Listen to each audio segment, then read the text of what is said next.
Good afternoon, everybody. My name is Angie Bailey. I am with the Miramar Pembroke Pines Regional Chamber of Commerce, the Weston, Florida Chamber of Commerce, and the Pembroke Park West Park Chamber of Commerce. Thanks so much for joining us this afternoon. We are going to be talking about how to not just survive. So many of us are just surviving. We are going through the motions. We are trying to figure this out, and we are getting tired. So to that end, we've invited Monica Arroyo here to join us. She is the clinical director at Family Therapy Group of Weston. Monica holds a master's in clinical social work from NYU, and she is certified as an emotionally focused therapist. She leads a dedicated team of 19 therapists across 2 locations in Weston, each carefully selected for their specific training, experience, and compassionate approach. Her passion for establishing Family Therapy Group of Weston stemmed from the belief that families are paramount in our community, deserving support and understanding. So through her work with countless families, she recognized the interconnectedness of family member struggles and the universal desire for connection, closeness, and belonging. This realization drove the evolution of Family Therapy Group of Weston into a space where everyone can find solace and understanding.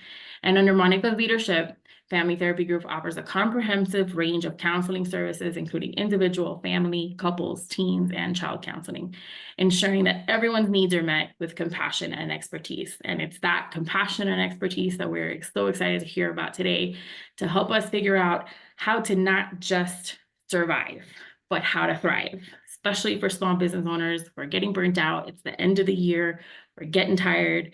We are just figuring out how to get there. So Monica, thank you so much for joining us and for helping us figure it all out. Thank you so much, Angie. I'm so proud to be here. I'm grateful for the opportunity and to get to connect with all of you guys. I am part of the Chamber of Commerce in Weston. Also part of a couple of organizations like Women Leading Broward. So I am definitely very interested in providing this information to as many of you as possible. So thank you, Angie, for the wonderful introduction. Yes, I am the owner of Family Therapy Group of Weston. We are a local mental health clinic. But besides that, I wanted to also share that I am a therapist, business owner, mother, wife, and a burnout survivor, which I think that's why this topic is just so dear to my heart. And within my community, we just went through a big expansion and a move into a new facility. And, you know, when we talk, and we're going to talk about burnout, definitely when our stress is high is when we are more prone to burnout. And so we're going to be talking more about it, but it's wanted to kind of share that this is something that every day we have to manage just so that our lives are better able to do better. So what are you going to learn today? We're going to go through the definition of burnout. We're going to talk about what are some of the common signs and symptoms. How does it relate to small business owners? We're going to work on practical coping strategies, not just talking about it. We're actually going to experience them together. And I'm hoping that at the end, we'll have enough time for Q&As for any questions that you guys may have. So to start, I want to start with the definition of burnout. It is a state of emotional, physical, and mental exhaustion that is caused by prolonged stress or overwork, leading to disconnection and disengagement. I wonder how many of you are able to connect to the prolonged stress or feeling that you're always overworked, right? For many, it feels like that's just your daily grind. But burnout is something that was coined in the 1970s. It's something that was just being investigated. And only more recently, maybe in 2016, did they really begin to research how people experiencing burnout, how that was affecting their work environment or their businesses because of productivity. There's been so much work on this area that actually in 2021, burnout was named as an epidemic, because now we're seeing, and not only in the States, but also in many places around the world. And it's not lost on me that with the pandemic, one of the things that we began to see was definitely more burnout, not only for first responders, but also for a lot of people that started to work from home, because it just feels that they're always at work.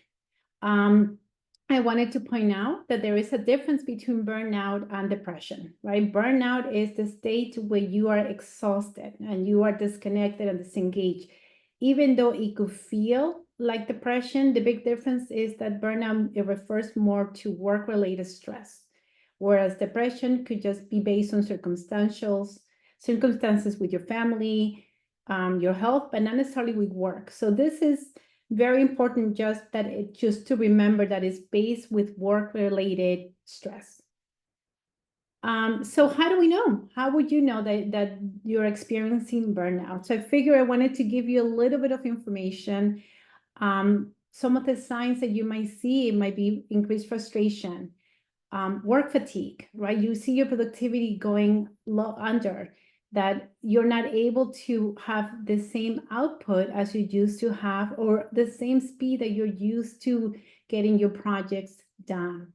You might be feeling empty. No matter what you do, you just find that you can't fill your cup. A good example, I was talking to one of my clients who just started a startup and has been working so hard for the last 2 years to get their company seen and recognized. And they're finally at the place where she thought for sure she was going to feel some of that goodness of what she has created, and just to feel empty and not being able to enjoy the success because of the signs of burnout. Pretty similarly, you might be noticing that there's lack of interest, that the things that you used to enjoy no longer fill you, that you don't want to get up and go to your pickleball events or to your networking events because there's just no interest inside of you.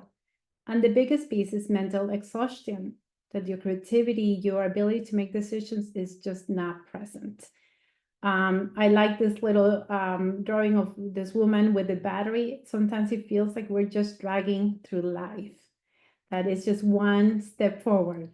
And research shows that 65% of adults at the start of a burnout situation constantly feel run down and drained of emotional and physical energy.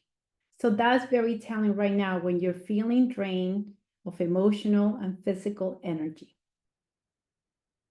So what are some of the symptoms that we see? Many of our clients come to us complaining of tension headaches. Sometimes they show up as migraines. You might start to notice that you're having stomach issues, maybe acid reflux, especially if you are somebody who doesn't normally struggle with belly issues, maybe experiencing some fatigue. Frequent illness is a common complaint, right? When your stress level is higher, your immune system is going to be compromised. All of a sudden, you're going to start getting sicker, and in times that you normally will not be so sick. Sometimes we see changes in appetite, whether it's more eating or less, and definitely changes in sleep. What do we see in behavior? Definitely a notice that the performance in everyday tasks goes under. Withdrawal or isolation is one of the key components, and that is one of the things that we're going to be addressing a lot in this presentation. Procrastination, which is a killer for most business owners, outbursts, and maybe even using substances to cope. And in the mental health space, we see a lot of helplessness. People become jaded, cynical in a way about what's going on. There may be sense of failure or self-doubt. Am I cut out to be a business owner? Am I cut out to continue to move this company or this job forward? Decreased satisfaction with what they're doing. Feeling detached or alone in the world, right? You could be surrounded with a lot of people, but if you feel that people don't understand your experience, the feeling of loneliness is very pervasive, and definitely a loss of motivation. And so that's and as we're going through the symptoms, and we're going to do assessment in a little bit, I want you just to make sense. Wow, am I feeling any of these symptoms? Can I relate to any of the symptoms that are being placed on the screen? Because I want you to really use this time for self-awareness so that we're able to really come up with a good strategy to help you to manage it. And one of the important components is that entrepreneurs or business owners are at a high risk for burnout. There is so much more at stake, not anybody just chooses to be an entrepreneur. It takes a certain personality, a certain risk taking in order to go ahead and be a business owner. So they usually feel high pressure to succeed. They have the longest working hours than anybody would have. And because of that, there is a lack of work-life boundaries, right? A lot of business owners tell me, I just never stop. I can't stop. If I stop, my business might die, and I have to support my family. They definitely experience financial stress, decision fatigue, right? There's all these decisions that need to be made in a everyday basis. And with no breaks, it gets to the point that it just becomes overwhelming. And many business owners, and I don't know how many of you guys can relate, feels that limited support or an inability to really delegate to others, whether it is that we don't feel that they can do the work that we would do, or we don't trust that they would actually get things done. So not everybody experiences burnout, but it is important to notice that there are risk factors that would contribute to it, right? So I have 3 different categories of risk factors here with me. The first one will be with work-related causes.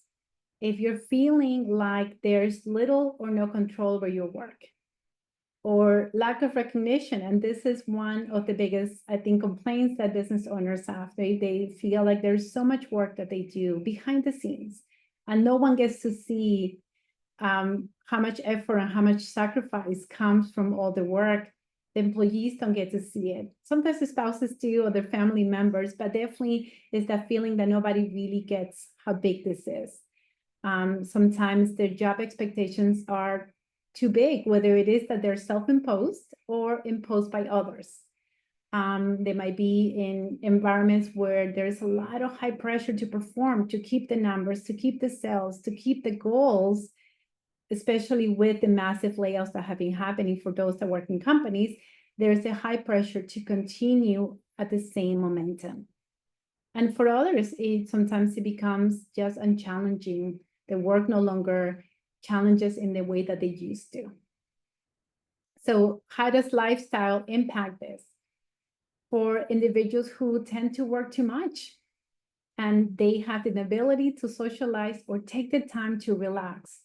Business owners often tell us, I don't have the time to stop. If I stop, it all falls apart. And that is a big issue, because without relaxing, without being able to give your mind a break, then there's no ability for your body, your brain to be able to reset. Sometimes there's not a lot of supportive relationships. This is where places like the chamber and being around other close-minded individuals that are also business owners is so important. Going to networking events, getting to know other business owners, because otherwise it feels like there's not enough supportive people. Many business owners feel that they have just too many responsibilities without enough help, right? As a business owner, not only are you your sales force, but your HR and hiring and also marketing department. You are doing all of it at once, and sometimes it's just not enough time. And with that, not enough sleep. And then the last risk factor is personality traits. One of the things that we see with business owners is you have to be driven. You have to be somebody who likes to be in control. But the same thing that helps you to run your business is the thing that would impact you with burnout, right? Because if you are somebody who has to be in control, who tends to be high achieving, perfectionistic, and who might be a little pessimistic, and a lot of people tell me, well, I'm pessimistic because I am protecting my business. Then you are at a higher risk for burnout. So one of the things that I wanted to go ahead and do today is to provide you guys with a burnout assessment tool. I have the questions in the screen and we're going to go through them, but I also provided you with a QR code for those that might want to just be able to kind of have it as a one-page format. And I know we're going to be sending this assessment tool by email for those of you guys who want to share it with your friends and family members. Okay, so just if you could just take a pen and paper and we're gonna go through the assessment. I know I don't get to see a lot of you guys in the screen, but for this assessment, I want you just to appraise for the last 2 weeks, if how often have you been bothered by any of the following problems? Because to really assess burnout, we have to make sense of, what's really going on for me, as a way to create awareness. Okay, so we're going to start. So the first one is, I feel run down and drained of physical or emotional energy. I want you to categorize it from not at all, which is a 1, to rarely, to sometimes, often, and very often. So I want you to just sit with the sentence and see where you land in it. The next one, I worry at night. I have trouble falling asleep or staying asleep. 1 to 5.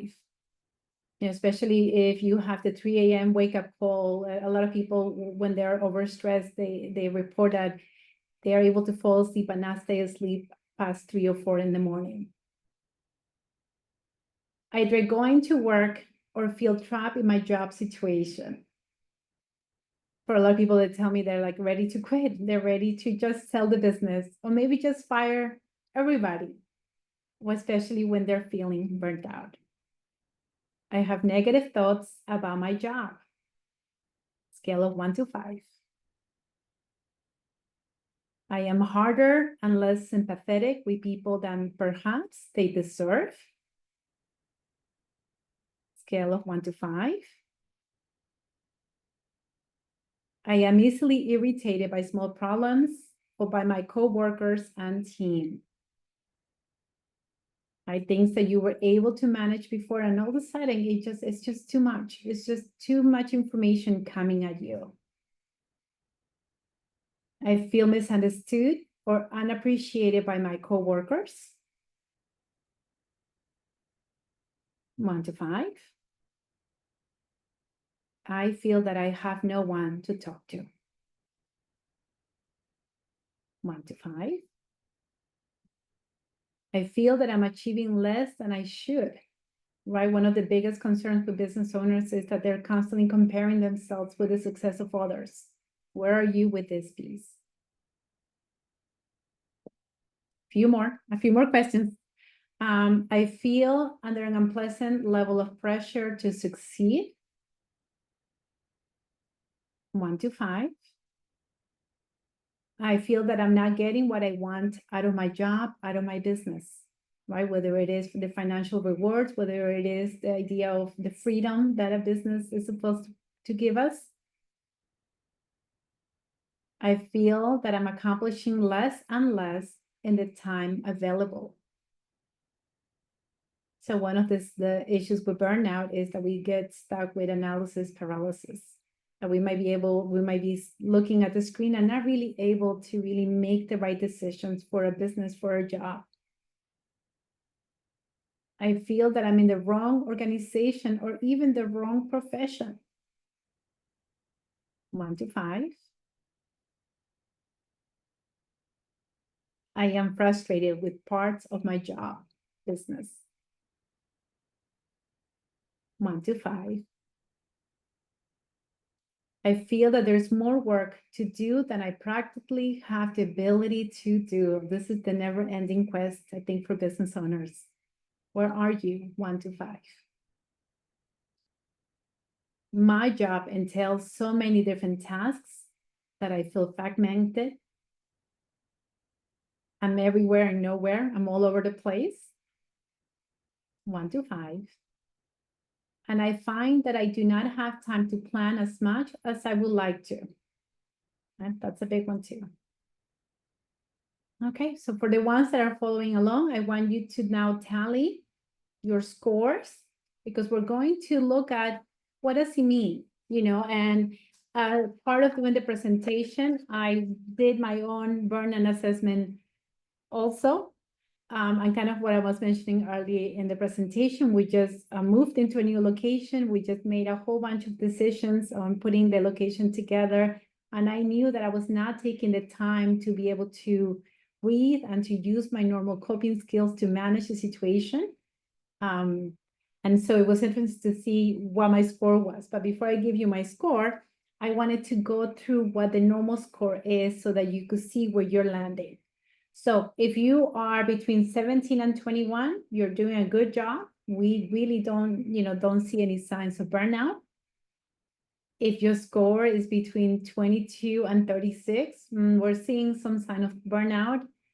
And maybe just be mindful of those questions, the ones that have a little bit more of the 4 and 5s. If your score is between 37 and 55, so I landed on 50. So I am at risk of burnout again. And this is where really taking a look at the questions in which we score 4 or higher is really important. We got to take a look. What are the stressors? Can we take action? Like I mentioned, doing some stress management techniques. So putting some other routines in place, maybe reframing mindset. But especially we're more interested in those that might be scoring between 56 and 67, right? They are a severe risk of burnout. Really, I want you to highlight each question, the score of 4 or higher. And can you make a list of what has made you feel this way? Maybe we need to talk about to your manager or even just maybe your business partner. Is there an action plan that we could put in place to address burnout or to reduce it? Do we have to maybe look at priorities, reassign the work, maybe look at other opportunities? And if you're scoring between 68 and 85, then you are a severe risk for burnout. And without changes to self-care, then the potential for extreme levels of stress is very high. This is where really reaching out to coworker, friends, families, or even working with a therapist is so important, because this is the moment to create the change before it takes a toll on your body and on your mind. So a lot of people tell me, I just don't have time to slow down and to really take a look whether I'm feeling burnout or not.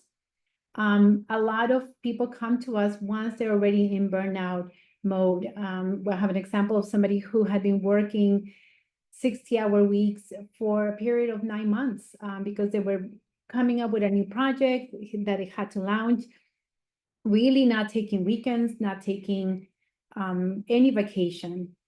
And what began to feel like stress, and they were just exhausted, continued to panic attacks. They ended up in the ER thinking that they were having a heart attack. And they ended up with sleep issues, insomnia, to the point that it was impacting their day-to-day routine, right? So if we ignore burnout, what do we see? In the mental health department, definitely anxiety, panic attacks, depression, hopelessness.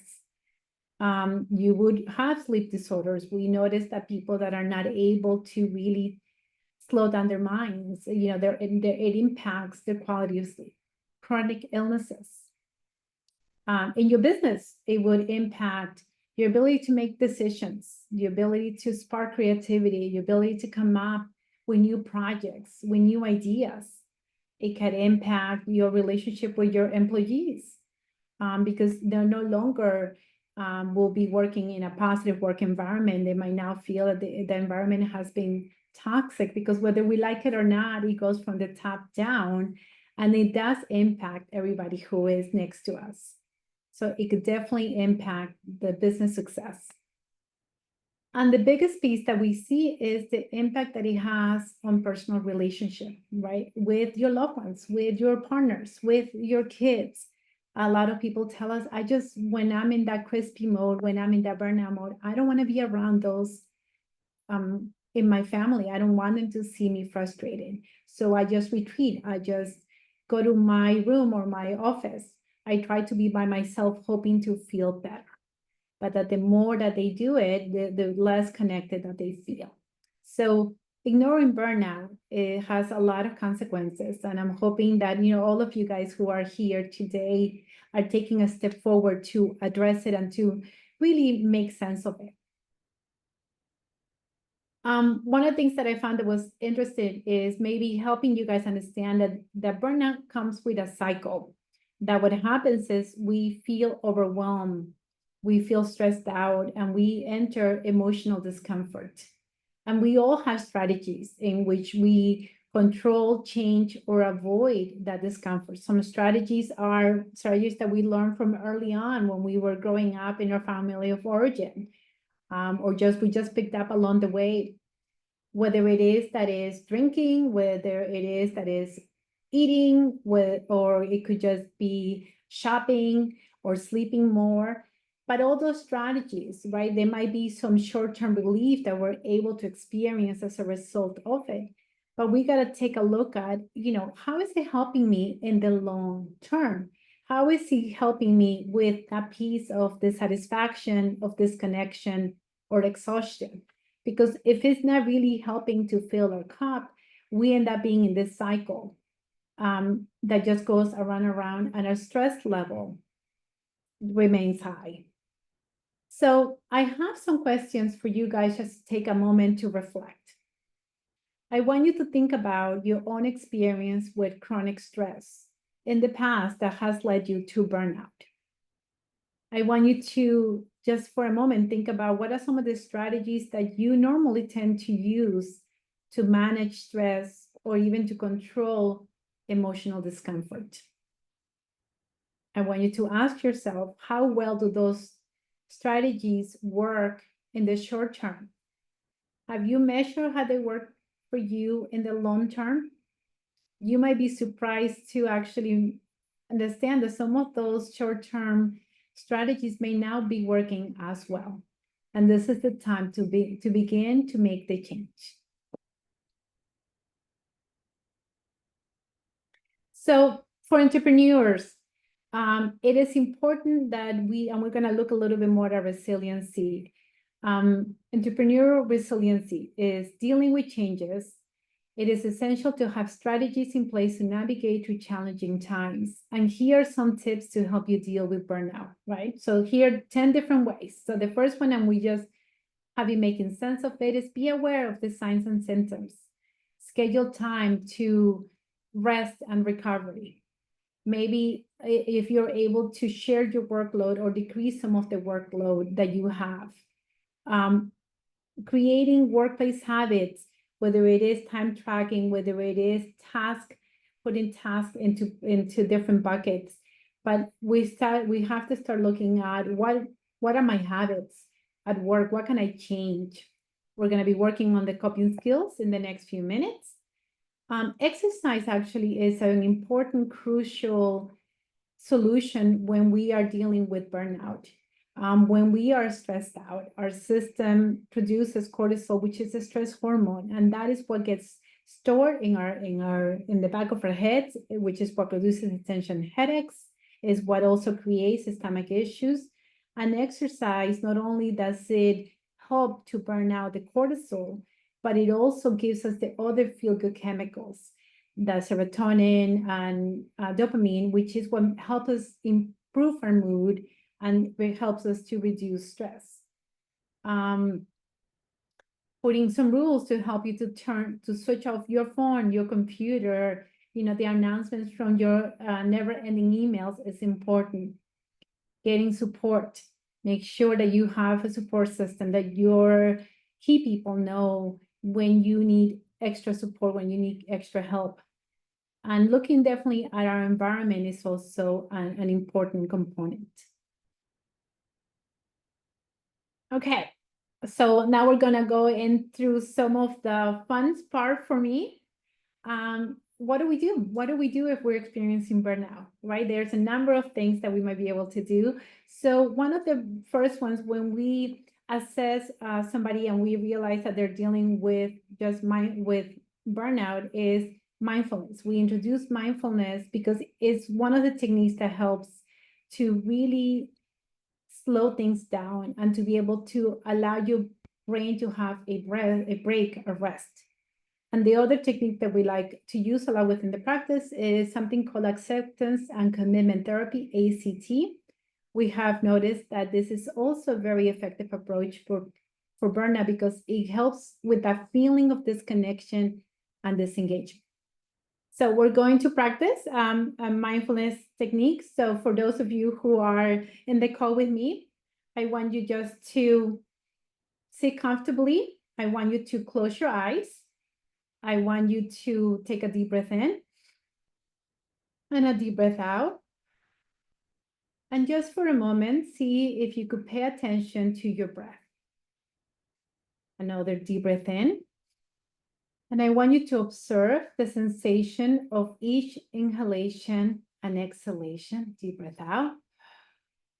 As you develop a heightened sense of awareness. Deep breath in. And a deep breath out.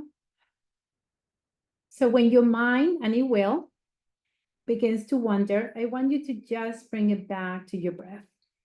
This practice trains the mind to be present and to reduce stress, right? So this is a very simple mindfulness, just quick, where you're able to just take a quick breath in and out. Now we're going to do a couple more because breathing, believe it or not, is one of the most important components to slow things down. It's the technique that tells your brain or your mind or that goes into that fight or flight response that it is okay, that the threat is not coming for you. So we're going to do a couple more. So we're going to do something that is called diaphragmatic breathing. And to do this, I want you to, again, find yourself in a comfortable position. We're going to inhale through your nose. I want you to visualize your diaphragm, like your chest, expanding like a balloon as it fills up with air. And I want you to exhale slowly through your mouth, releasing any tension or stress with each breath out. See if you could, for a moment, just focus on the gentle rise and fall of your belly, allowing each breath to soothe your nervous system and to promote a profound sense of relaxation. With each cycle of breath, I want you to see if you could feel yourself becoming more grounded and centered in the present moment. So again, this is breathing, but breathing much heavier or bigger to really be able to allow your brain to have that important response of relaxation. And last breathing technique is, again, when we are in our counseling sessions, we focus a lot on breathing because we know how effective it is. So there's a technique called box breathing.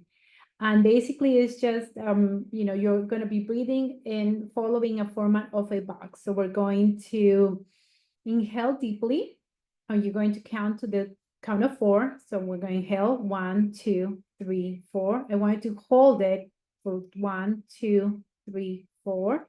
Release 1, 2, 3, 4. Hold it 1, 2, 3, 4. So that's called box breathing. And the reason why we like this technique so much is because when you are making sense of not only the breathing, but also your counting, you have to stop your brain as a way to count, and that helps to stop the busyness of the mind. So if you're able to practice this other technique in a daily basis, it's something that will help you to just learn to self-regulate. I hope that was helpful. One of the behavioral strategies that we use sometimes is called cognitive behavioral strategy. And that's kind of helping our clients to come up with a different perspective, right? Part of being in business is that you're going to have ups and downs. Sometimes it might feel like failures, but we really work with our clients to see if they're able to take a step back from what just happened if they're able to see the setback as an opportunity for learning and development, and the things that they can learn from the experience, and how is it that they are able to apply this information for the future, right? I wish I could tell you that being a business owner is a linear line, and it's not. Most people, it's ups and downs, and you are learning and evolving in every single one of those setbacks. And the last part is building resiliency. And I like this definition that the American Psychological Association, the APA, in how they defined it. Resiliency is the process and outcome of successfully adapting to difficult or challenging life experiences, especially through mental, emotional, and behavioral flexibility and adjustment to external and internal demands, right? As business owner, the ability to be able to kind of pivot and to change as things are taking place is so important.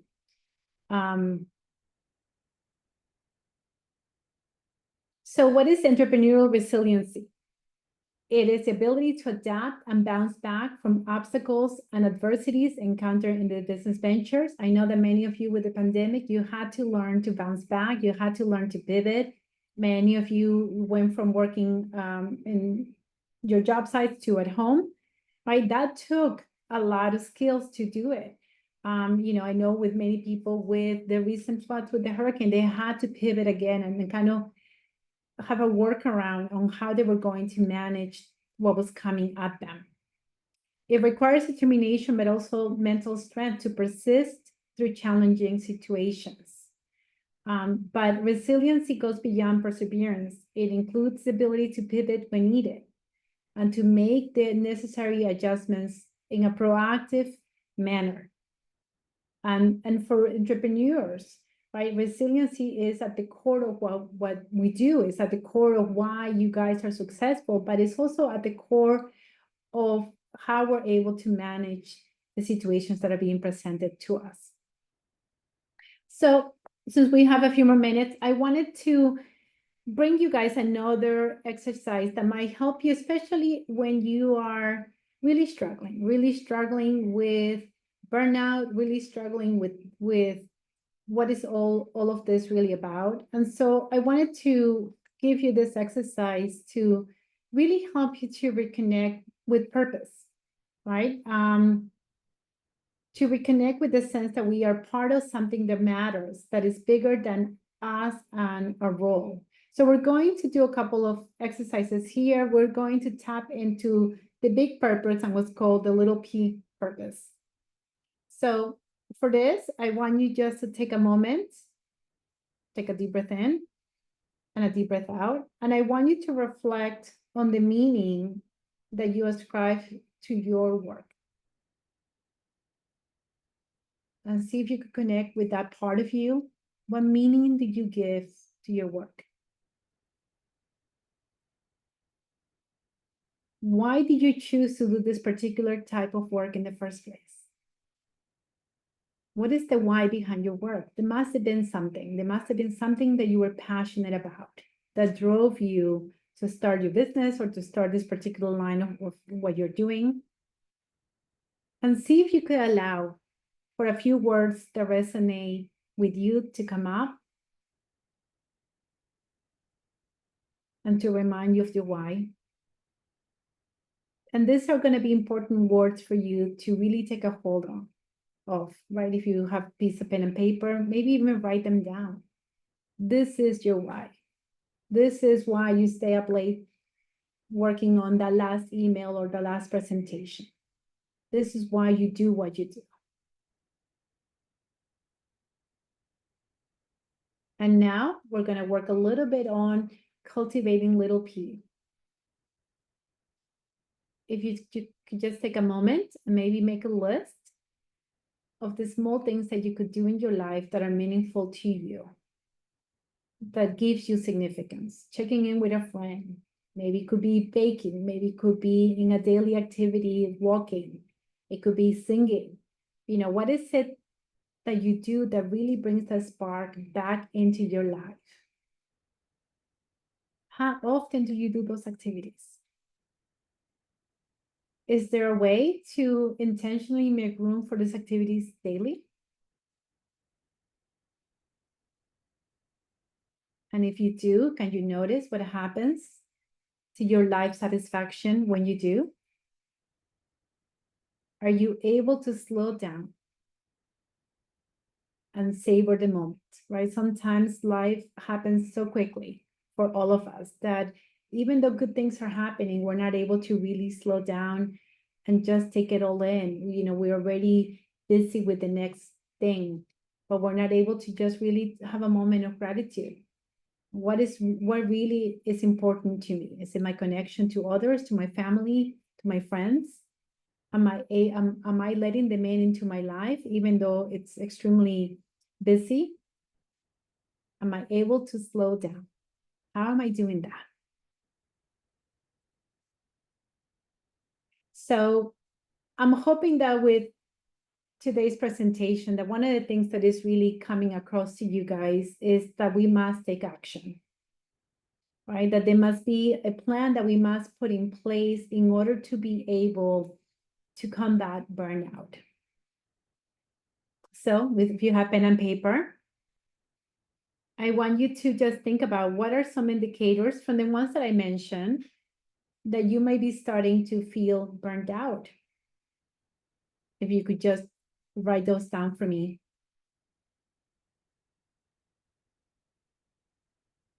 I want you to ask yourself, how do I plan to implement self-care and stress management techniques? Whether it is that you want to borrow from some of the mindfulness that we just did,